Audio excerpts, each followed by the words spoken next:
Inilah tragedi Sampit tahun 2001, tragedi perang dua suku paling mengerikan yang pernah pecah di Indonesia. Bahkan saking mengerikannya, seluruh wilayah Indonesia sampai dibuat jadi mencekam akibat tragedi ini. Beredar cerita mengenai kejadian-kejadian di luar nalar saat suku Dayak mengamuk dan berperang melawan orang-orang Madura. Bahkan ada ritual-ritual mengerikan yang dilakukan suku Dayak yang sampai membuat aparat militer ketakutan. Dan apa yang menyebabkan pecahnya tragedi ini ternyata berawal dari hal yang tak pernah disangka-sangka sejak zaman Belanda.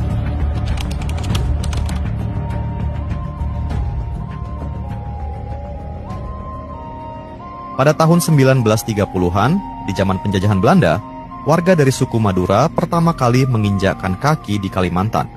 Program itu dijalankan pemerintah Belanda untuk pemerataan jumlah penduduk di seluruh wilayah Indonesia yang dijajah. Awalnya jumlah warga Madura yang ada di Kalimantan terbilang sedikit, sehingga semuanya berjalan aman-aman saja. Orang-orang asli Kalimantan, terutama dari suku Dayak, dikenal dengan keramahannya terhadap para pendatang. Bahkan di beberapa wilayah Kalimantan, orang-orang Dayak akan menyambut para pendatang, kemudian memperlakukan mereka sebagaimana keluarga sendiri. Kebiasaan suku Dayak tersebut bahkan masih bertahan sampai saat ini. Menyambut, melayani, dan merangkul para pendatang yang menginjakan kaki di tanah leluhur mereka. Namun masalah perlahan-lahan mulai muncul ketika jumlah populasi orang-orang Madura di Kalimantan semakin bertambah. Sekitar tahun 90-an, populasi suku Madura sudah mencapai 21% di wilayah Kalimantan Tengah. Dari sinilah benturan-benturan antara pendatang dan penduduk asli mulai terjadi. Suku Dayak sebagai penduduk asli memiliki gaya hidup yang selaras dengan alam, cenderung sopan dan selalu mengalah. Serta dalam bekerja, mereka juga tidak arogan dalam bersaing.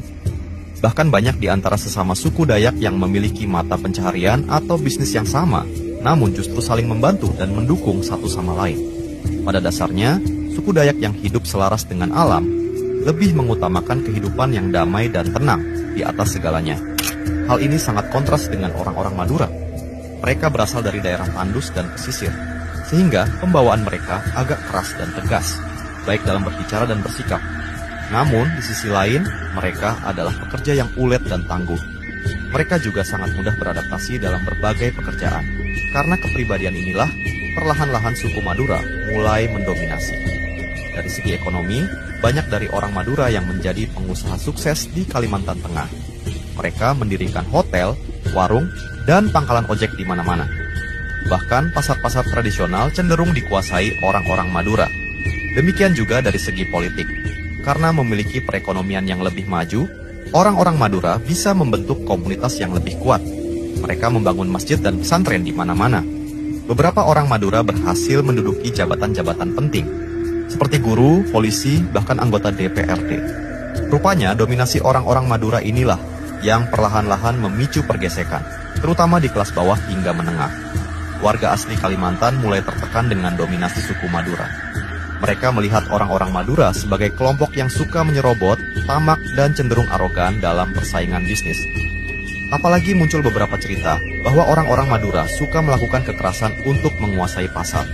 Namun tentu saja, tidak semua orang Madura melakukan hal tersebut.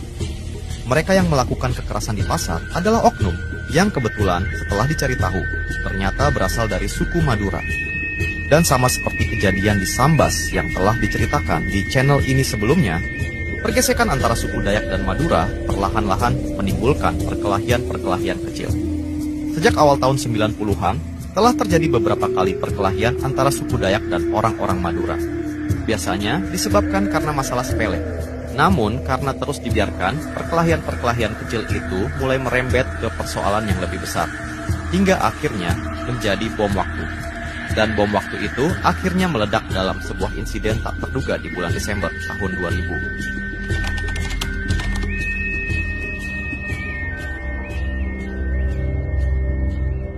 Sebuah peristiwa mengerikan terjadi di Desa Karengpangi, Kabupaten Katingan, Kalimantan Tengah. Ketika itu 3 orang Madura dan 1 warga Dayak berkumpul untuk bermain judi. Namun di tengah permainan, terjadi adu mulut di antara mereka. Dan entah apa pemicunya, perkelahian pun terjadi, hingga membuat 1 warga Dayak bernama Sando kehilangan nyawa secara mengenaskan.